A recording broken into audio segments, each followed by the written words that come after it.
Welcome to Cartoonist Kayfabe. My name is Ed Piskor. I'm Jim Rugg. I'm Chris Pitzer. And we're going to be looking at Secret Origins of the Super DC Heroes. a Warner book from the 70s, man. I'm so impressed by this book. I've never seen it before. And just like a quick glance through it, Neil Adams cover, brilliant. You know, 1976 publication. They're all running out from the center of the spotlight. Yeah. Except like Plastic Man, he's stretching out. And, Warner Books. And I mentioned Warner Books because I didn't know when DC starts to connect with Warner Books, but like my Dark Knight Returns that I bought in the late 80s was Warner Books. And it was kind of weird to me, like, what's going on here? Yeah. They own DC or they publish DC? What is this? So a long relationship there, and intros by Carmen Infantino and Denny O'Neil, text editing. So, like, this is just heavy hitters. This is a list of talent from the cover. Can't wait to dig through it. First, I want to invite everybody to like, follow, and subscribe to the YouTube channel. Hit that bell so that we can notify you when new videos are available. And what that does, that mitigates the kayfabe effect, which is whenever we talk about a book, the people who see the video first get first dibs on Amazon, eBay, and other online book buying websites to get the cheapest copies available. We have heard tales that by 6 p.m. that night, the comics that they had on their watch list on eBay and Amazon went from $10 to about $80. So hit that subscribe button, and if you watch these videos to the very end, that helps push the YouTube algorithm out toward unsuspecting comic book loving YouTube viewers who might not be familiar with too much cartoonist kayfabe stuff. Helps us grow our numbers for the channel, helps make it more possible to keep giving you these videos on a very regular basis. Jimmy, gotta stop in the tracks real quick, man, because this might be the thumbnail. This right here might be the thumbnail for the video. Love it. I mentioned the design, and it's like it starts right here from the title page, the title spread, and these primary colors, giant logo, like, man, how do you not get excited if you're a kid and you open this up? This ain't a PowerPoint presentation, ladies and gentlemen. This person made this by hand. That's a good point. This fella right here, presumably Thomas Noskowski. Thoughts on that one? I mean, we don't see a lot of designers credited in these early books. He must work for Warner Books, right? Yeah. And I've never heard the name before, and it's like, is he cutting film or just, marking these up for somebody else's cutting film? Is he doing the hand lettering? Is he doing the hand lettering?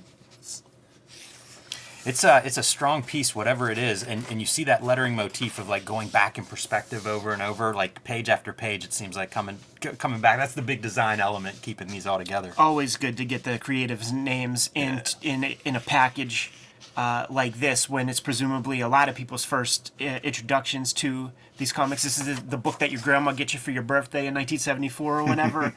So you're getting introduced to these characters, and to have some names to go along, maybe you become a fan of this person or that person. This is the kind of stuff like I would come across as a kid, and I'd be tracing these things off. Sure. Like it was always great to see the characters like standing out and looking cool. It's so funny you say that, man, because there was absolutely a period in my young comic book buying days where an important piece of the comic book buying experience to me was full body shots, because like the stuff that you're copying, you don't want to copy something that's cut off at the waist. Like you need some full body shots to draw from, to learn your craft. It's interesting to consider the similarities and differences between this and the Fireside books that Marvel was publishing. I mean, they're really a similar time period. I would assume those Fireside books did well, and then somebody at Warner Books or at DC was like, we have these characters, why aren't we doing this? Yeah, absolutely, man. Those Silver Age books and just, I guess, the size of comic books, it doesn't look like they blew it up at all. It's right. It's exactly the same film or stats or whatever that would correspond with the comics at the time, so they had a little bit of a creative challenge. This is bleeding edge comics right here, man, where you got this big margin. What do you do with it? Just pop the Superman logo in there. We'll figure it out later. One of the things I wish I had from my youth was I was into model rocketry as well, and I actually made this rocket. Oh, that's out so of cool, man. parts, and then painted it and everything. When I went to the Steve Ditko exhibit in Johnstown, PA, he was part of like a young aviators rocket society, a bunch of little nerdy kids who were putting together toy rockets and balsa wood airplanes. It's the stuff of nightmares. It's an interesting problem DC has also, in that their comic origins are 20 years older than Right, Marvel comic right, yeah. origins. So They're what not- do you do? And you see them like maybe show a little bit of that origin, but also show some more contemporary, their best, what they have. Show your best, hide the rest, kind of stuff. Interesting that Action Comics 1 really didn't make the cut, but this is Batman issue 1, I believe. Pieces from that, and once again, also later piece. I'm sure Bob Kane had something to do with that. That's a wild panel. I think this is Dick Sprang stuff. This is in the Batman's greatest stories ever told, which is also a Warner book. I swear, like, we could get 20 episodes out of that book by just covering like one story at a time. We mentioned we've done some Fireside book coverage, and we mentioned how it happens, it burns bright for a few years, and then it's gone. Warner Books we see continue. 1976, Batman's greatest stories, probably sometime mid to late 80s. So you see a much longer relationship there in terms of like we can sell these in the book market and have success. I think Max Gaines was the guy who bought the Wonder Woman property, like for DC Comics. All those guys were connected in a way. So her stories would be Leroy lettered, and then it would be hand lettered stories everywhere else. And this artist is like one of my favorites of the Golden Age, right up there with like a Fletcher Hanks kind of energy. Yeah, it has that outsider feel. He's the same artist that would be in, I think, that the Treasury the DC Treasury edition of Wonder Woman. Do a bunch of those comics, but just these bulbous figures. The same guy would do the Wonder Woman segments in the Justice Society books back in the day also. What's interesting is the halftone is really coarse on this story. I think more than the other ones. The dots? Yeah, the dots. You know what was interesting? When we were looking at that Son of Origins of Marvel Comics, there were, like, sometimes there would be like a panel or two where the separations were, it was just completely different from the rest of the story. Huh. It wasn't in enough places to sort of make mention. I saw it as we were talking. I was hoping to maybe see another one. But yeah, there's definitely some fudging. See, because this is like a more... The dots are further apart. Yeah, that's what I mean. Yeah, you can see it. That's the measles. You think that's a recolor maybe? Like maybe the film they decided didn't work, whatever they had or had been damaged or something? Because that looks like that later era coloring style with the bigger dots. What's cool about this is there are so many comics that I just have never read. And again, I really like their decision to go like old story, new story. Yeah. Really smart. Don Heck and Vince Coletto on this gimmick. Cartoonist Kayfabe is sponsored by the comic books Ed Piskor and I make. If you want to support Cartoonist Kayfabe, pick up our comics and books wherever you buy them. Red Room. Starting with Red Room, the Antisocial Network, Season 1 of Ed's Murder on the Dark Web for Fun and Profit. Trigger Warning, Season 2 is now in stores everywhere. This is issue number 1. Issue 2 also available. Issue 3 coming next month. And available wherever you buy comics, except for banned in 7 comic stores.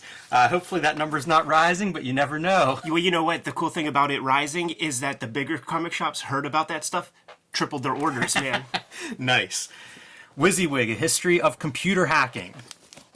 X-Men Grand Design, the Grand Design that started them all, including Hulk Grand Design. Can't wait to 3 oversized volumes of this available.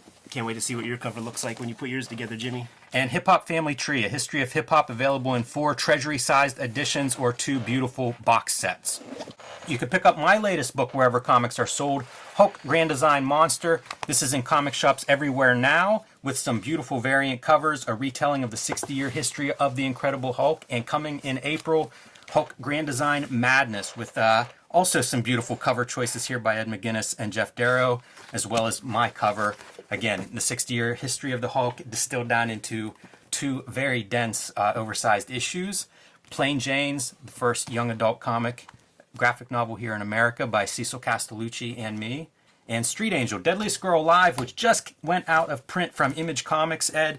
If you guys at home see Street Angel, Deadliest Girl Alive on your comic shop shelves, pick it up because it is no longer available for order. But the original Street Angel hardcover, oversized, these are kind of like director's cuts, almost like artist editions. I think they're the nicest books ever designed. These are all still available from the publisher. You can get them wherever books are bought and sold. And now back to our regular scheduled programming. I find this art style very attractive. It's a little more open. It feels a little more like bring some romance motifs into it visually.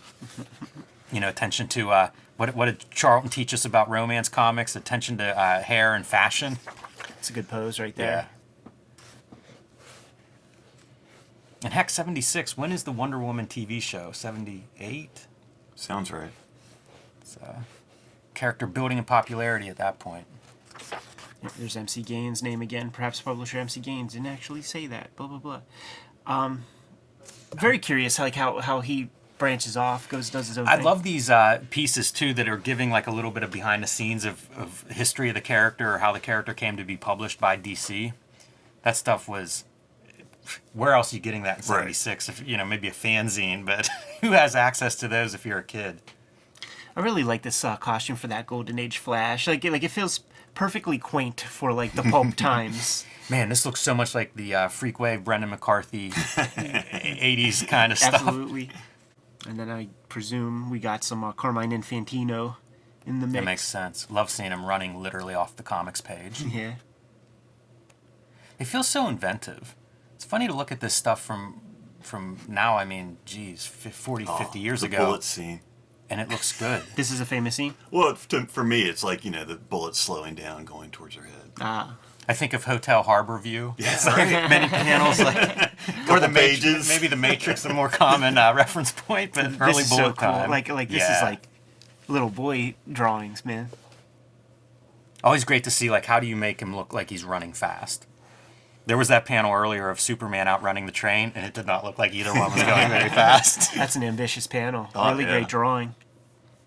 Yeah, that can also double as like the interior of a rocket ship in a 50s sci-fi. Absolutely. Like I was going to say, man, Wally Wood, establish some language. That's funny. I don't remember him driving a boat. Yeah, that's great. That's hilarious. Taking on water. I always think of like those DC characters. You'd see them in costume doing mundane stuff. It's the funniest thing. DC would do that. I like this layout too of these interstitial pages. They're very plain, but why not? Yeah. It's a light color in the background and just your straight black text looks great. I guess this is Marty Nodell using the pen name Mart Dellin. Mm-hmm. Nice. But why? He would come to the Pittsburgh Comic-Con a lot in his later years in the 90s and have a bunch of prints and things that he was selling and that he drew in more contemporary times. Like he still had some chops, man. It was pretty cool. Using different colored like ballpoint pen inks and stuff.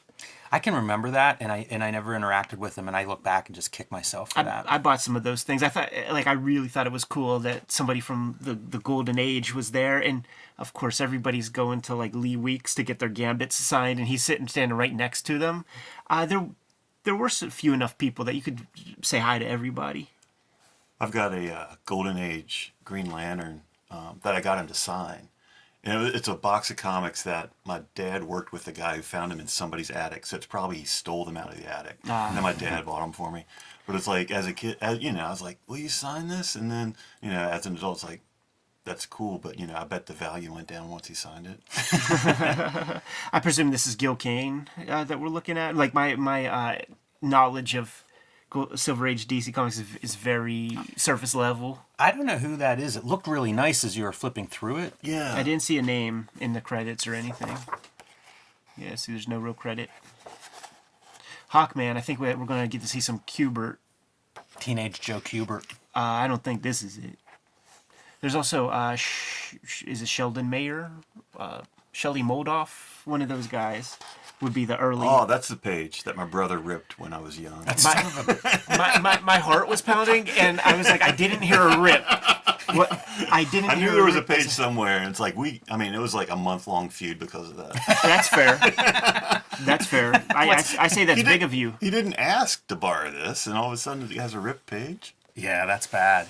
Did he try to play it off like it was there? Like he didn't do it? No, he just didn't say anything about it. Here's your Joe. Figuring out these Thanagarian helmets takes a while. They are bizarre. I feel like Joe was like, nah. No. Let's streamline that a little bit. I have these in those that like essential format, the showcase format. Got it specifically for that vintage Kubert line, man. His storytelling is really sound. Yeah, I wonder how early in his career this is, because this stuff's pretty polished. It looks like stylistically he's Joe Kubert, so maybe a little bit later on. Yeah, it is. He started young, right? Yeah. Like 12 years old for Eisner. There was this Overstreet. I think I told you about it, and I swear to God, next time I see it, I'm gonna buy the Overstreet guide. It's like 500 pages. They take about 25 different cartoonists and give you almost like a checklist of their bibliography, and so you get the name of the artist and then one or two images and the checklist, like all the comics that they made that they acknowledge, and this is the image that goes along with the Joe Kubert post. That's in a there. great panel. There's I was just admiring the way like the wing goes behind Hawkgirl's mask there. Yeah. It's really nice looking. The other thing I look at as we flip through here, because I'm often critical of contemporary storytelling in a lot of comics. Yeah. And I just wonder, like, is it different stories that are being told, different styles of stories that allow you to have these kinds of images? I just feel like we don't see these kinds of, like, a lot of movement, a lot of action, emphasis on figures. Look at that ambitious pose and face and everything. I'd say even ambitious page layouts. Like, those are great. This You get, comes like straight- half splashes. This comes straight out of Flash Gordon, I think, man. That makes sense. There's like an Alex Raymond composition to that. They're the opposite of boring, these pages. Oh, yeah. And you got to notice, too, man, on all of these characters, you get your 100% values in their costumes as much as possible. Make it easy. Make them pop. Yeah. I think this appeared in Brave and Bold, right? That's where they brought a think lot so. of these characters back. That or Showcase. But Yeah. I feel like Hawkman was Brave and Bold. Oh, you know what? Now you say it, I think it was Showcase. Man, look at those Hawkman was? silhouettes. I think so, but I'm not 100% yeah, sure. I mean, no Flash was. That would have made Silhouette Zine if I'd have seen it. Look at that beautiful. guy right there. Shooting darts. Good thing Green Lantern's not around. Yeah. Well, man.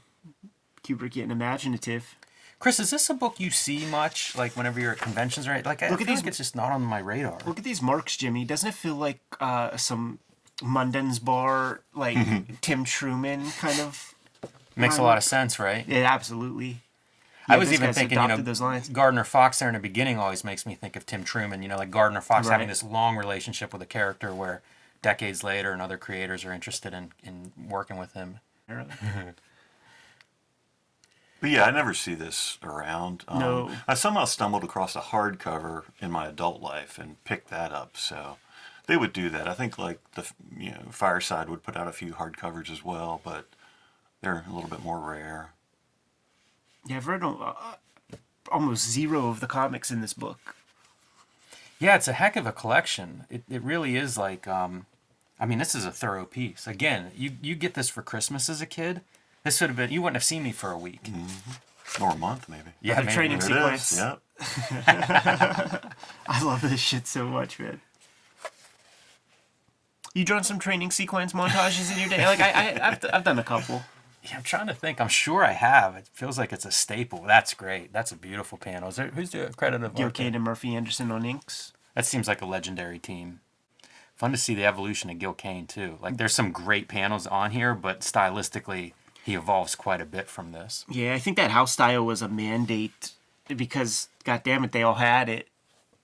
You see them getting their stuff in a little bit. I just got those Doom Patrol showcase things, man. You see how they slide in their fun stuff. We're going CC Beck. We're going CC Beck, boys and girls. Look at that train. Dude, that's Harry Potter, right? Like there's some sort of mystical train thing in Harry Potter. I don't know. That's a wild drawing. Even the staircase. There's a lot of stuff going on that page. Ain't much about backgrounds. Color will work. Like, that's what the editor told him, too. The CC Beck interview with Will Eisner in Shop Talk is really funny because CC Beck is all about like churn and burn and stuff, and would talk about like all the studio guys he had, the ghosts, and Will Eisner would be talking about like, yeah, but the storytelling flow and blah blah blah, and it's two guys talking two different languages. That'll be an interview we check out. This is kind of cool to see. Like for people at home unfamiliar with this is kicking Superman's ass at the time. Yeah. Yeah, once it establishes itself, absolutely. The classic story, this is in the Smithsonian collection of comic book comics. Read this story a bunch. Il O'Brien, man, the first a superhero who also poses as a criminal, but he starts off as a bad guy. And again, I'll call attention. Yeah, that's a pretty iconic panel. I feel like that's one. If you've seen any Plastic Man or Jack Cole, you've probably seen that panel. But we have a video on Jack Cole tracing his career, one of the great Golden Age cartoonists, and of course, Plastic Man, his big contribution to the superhero genre. Probably one of the strongest comics in here, man. To headline the book. Main event. The author. Daniel Neal. What? Huh? What? Still figuring out language. Again, I would have been tracing these things. You might feel like indentations on some of this That's stuff. funny. That's so good. Yeah, man, this would be the stuff like where you do like a low contrast or like high contrast Xerox, blow it up a little bit so that you could make your own Superman covers. Like that's one of the things I would do a lot with my comics, and also another book buying reason for me to pick up certain comics is if the logo was not obscured by somebody's head or something. Like I always needed to have one of those with every series I had, so that when I did my own kayfabe covers for my own comics, could trace it off perfectly. It's interesting that Superman and Batman are registered. The rest are trademarked. I always wondered about that kind of stuff, man. And Guess age? And it does. I don't think so. I think it has to do with merchandising and shit like that. I had this one of my earliest DC comics was A World's Finest, Batman and Superman, and it had, it said Shazam, but they kept calling him Captain Marvel in the thing, and I didn't understand that. Right. And I knew about no less than like 3 other Captain Marvels at the other company, and there was also a talking tiger. Like, what the fuck is this comic? I digress, man. Fun package, cool book to look at. Had no idea this thing even existed. Yeah, that's a new one for me as well. And we talk a lot about the perennial stuff, and I just keep thinking, like DC sort of embraced this book idea or the book trade way earlier than Marvel. You can almost see like the, I don't know, publishing history of these companies or the licensing publishing history of these companies, and it feels like Warner Books is your clue there of DC must have enjoyed this experience and kept kind of like thinking, what do we have that fits that market? Yeah, super fun, Chris. Thank you so much for bringing some bounty from your archives. One of my Bibles as a kid. You could tell it's so well read. Yeah. Like that's the thing. I made note of that the second I cracked this thing open. Like this is a much loved book. Well read. I could tell you must have read it hundreds of times as a kid. Man, you look through this thing Somehow, a lot. I became a DC guy more than a Marvel guy. I mean, I love them both, but I just ended up on the DC side of the fence. Hey, nobody's perfect. What, Chris, give the people a plug. AdHouseBooks.com. All right, man. Kayfabers, like, follow, subscribe to the YouTube channel. Hit the bell. We'll notify you when new vids are available. Jimmy, what's out there? Hulk Grand Design Monster #1 in comic shops everywhere right now while you're watching this. Hulk Grand Design Madness #1 coming to your comic shops in late April. This is a retelling of the 60-year history of the Incredible Hulk in 2 oversized issues. You do not want to miss it. And join me on patreon.com/JimRugg. Red Room Trigger Warnings, issue number 1 and 2 in stores at this very moment. Murder on the Dark Web for Fun and Profit is the name of the game in Red Room Comics. Banned in 26 countries, banned in 7 comic shops. But if you ask them and you know the secret knock, the secret handshake, they're going to get you your comics. Don't you worry about that, man. This is a brown paper bag affair, behind the counter type shit we're making these days. You can read these comics at my Patreon, patreon.com/EdPiskor. $3 for the archive there. More than 200 pages worth of strips up there as we speak, and I put up new pages every Tuesday. Hit up my link tree in the description below this video. You can get to all those destinations. Jimmy, what else do we have out there? Subscribe to the Cartoonist Kayfabe e-newsletter at the links below this video. You can also find Cartoonist Kayfabe t-shirts and merchandise at the links below this video. That's another great way to support the Cartoonist Kayfabe channel. Jimmy, give them those marching orders so we can be on our way. Read more comics.